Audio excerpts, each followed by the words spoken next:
muslimah solidah solihah. Bertemu lagi dengan Ustazah Yunis ya di sini. Alhamdulillah, pertemuan kali ini kita akan membahas tentang cover dan komik. Namun sebelum itu silakan berdoa dulu. Doa sebelum belajar.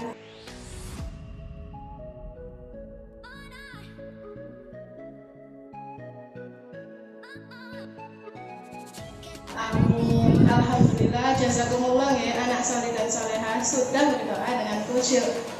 Oke, hari ini Ustazah mau mereview dulu pelajaran yang sudah Ustazah ajarkan minggu lalu. Apakah kalian masih ingat pengertian gambar cerita? Ya, gambar cerita adalah serangkaian gambar yang membentuk suatu cerita. Oke, lalu ada 3 ciri-ciri gambar cerita. Yang pertama, terdapat panel, lalu ada teks narasi, dan ada gambar ilustrasi. Apakah kalian masih ingat jika gambar ilustrasi dengan teks narasi harus saling berhubungan?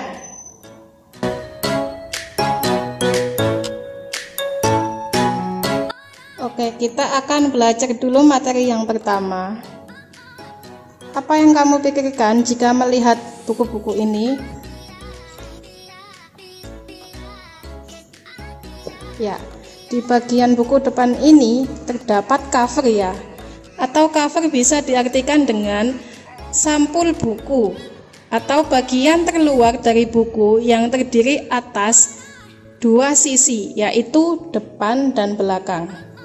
Ini adalah cover bagian depan. Lalu ini disebut juga dengan punggung buku. Dan ini adalah bagian belakang buku. Jadi cover dibagi menjadi 3 bagian. Yang pertama, bagian depan, lalu punggung buku. Ini punggung buku. Dan yang terakhir adalah bagian belakang.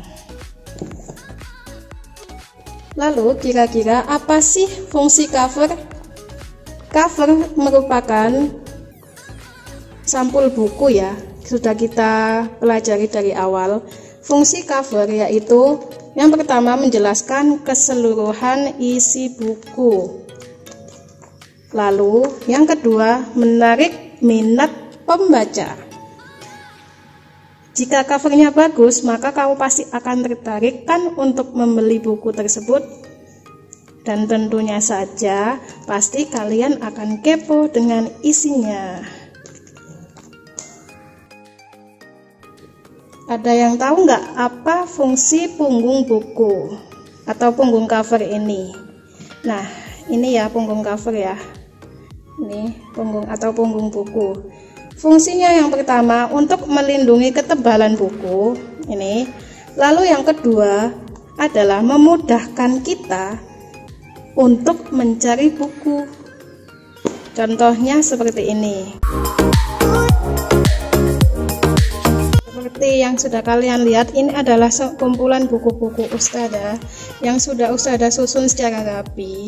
Nah, inilah fungsi punggung cover ya atau punggung buku. Jika kamu mencari buku, tinggal lihat ini di sini punggung covernya. Ini akan sangat memudahkan kalian dalam mencari buku yang ingin kalian temukan ya.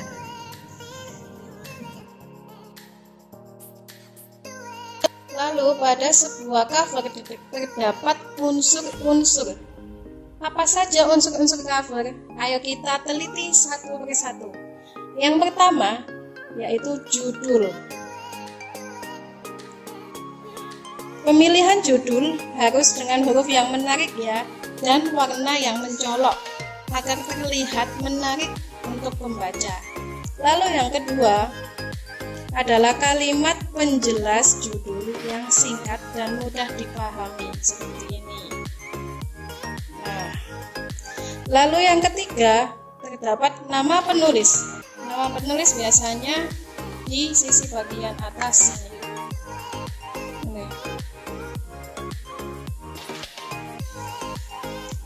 Lalu yang keempat adalah identitas penerbit.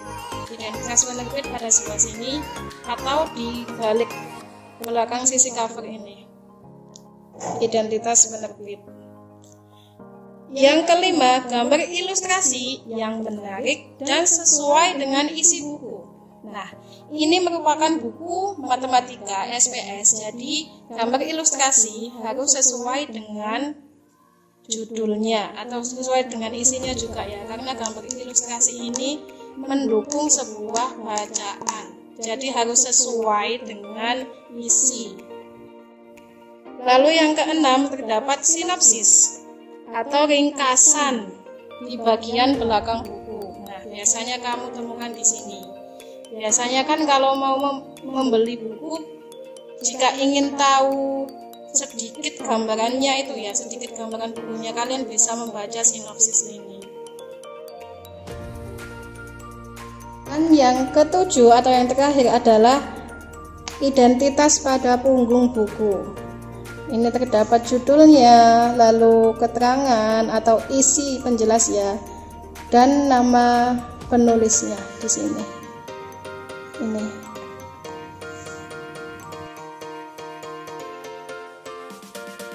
Oke, Ustazah akan review lagi ya. Unsur-unsur cover tadi ada 7. Yang pertama yaitu judul, lalu kalimat penjelas judul, kemudian nama penulis, identitas penerbit, gambar ilustrasi yang sesuai dengan buku, sinopsis atau ringkasan yang terdapat di belakang, lalu identitas pada punggung buku.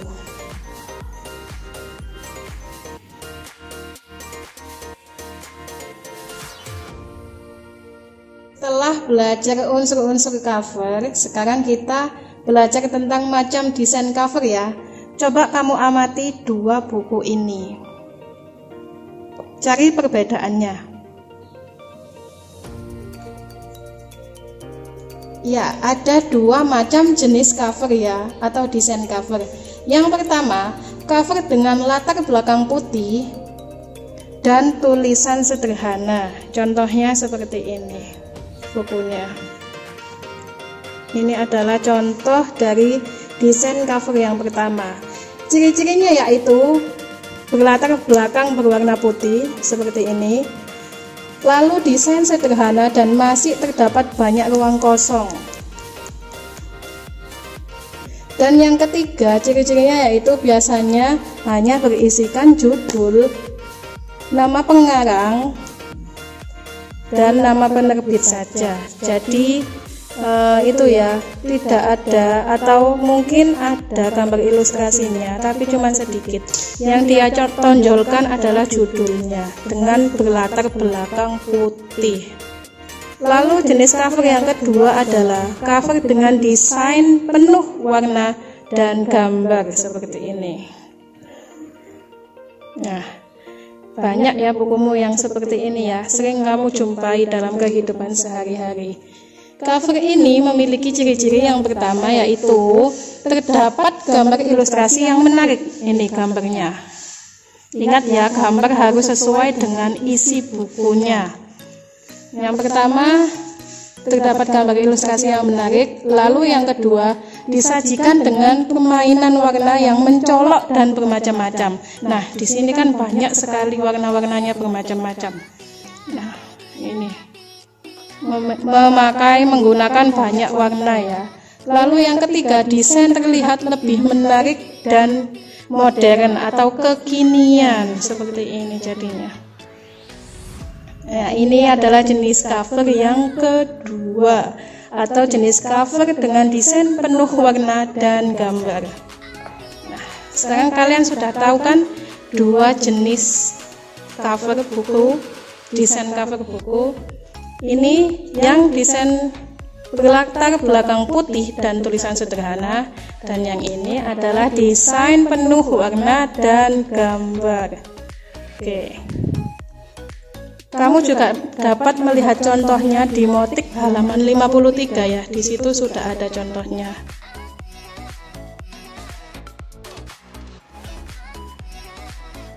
Oke, sekarang kita belajar tentang komik. Nah, istilah ini pasti tidak asing lagi kan bagi kalian. Namun, Apakah kalian sudah mengetahui pengertian dari komik?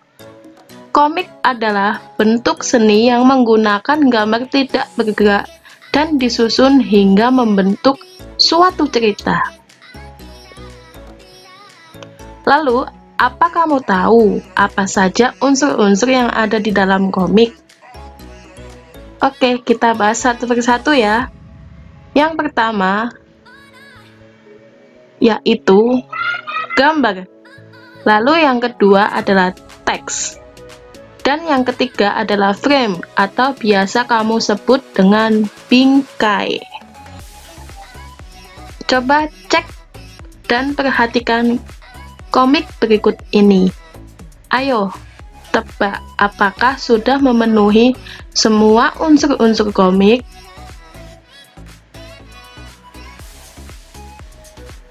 Unsur yang pertama, terdapat gambar. Lalu unsur yang kedua, terdapat teks. Dan unsur yang ketiga, terdapat frame. Jadi dapat dikatakan bahwa komik ini sudah memenuhi unsur-unsur ya. Next, kita belajar tentang kira-kira apa ya fungsi teks di dalam komik.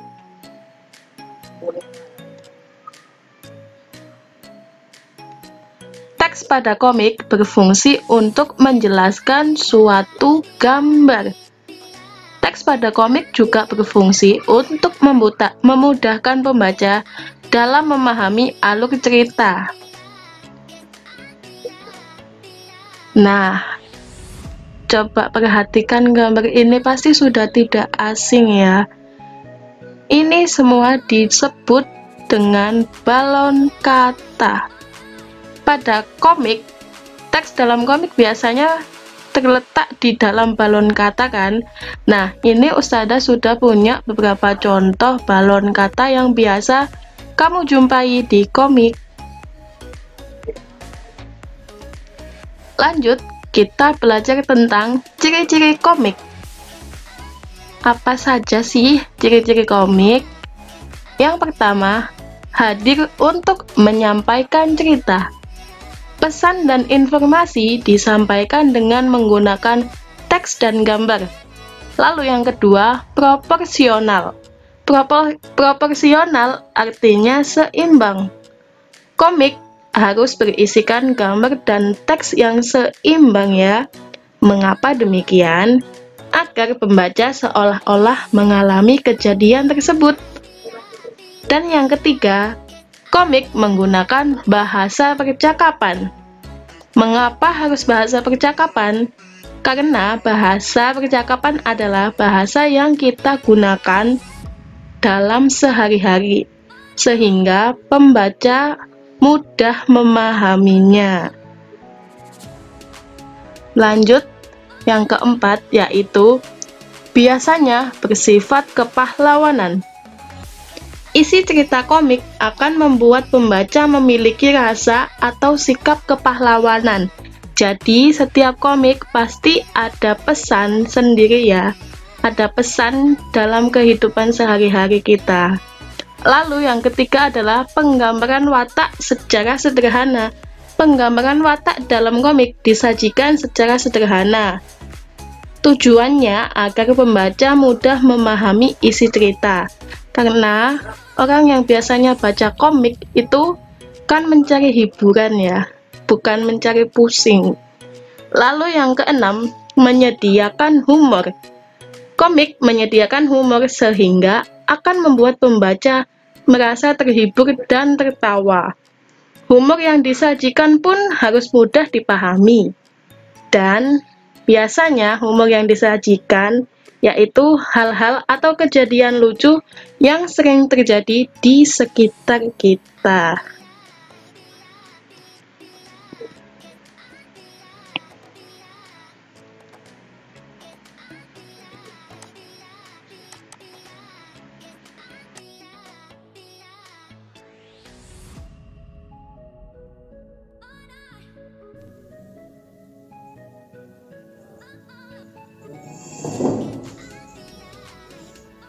Alhamdulillah Alhamdulillah selesai sudah pelajaran hari ini.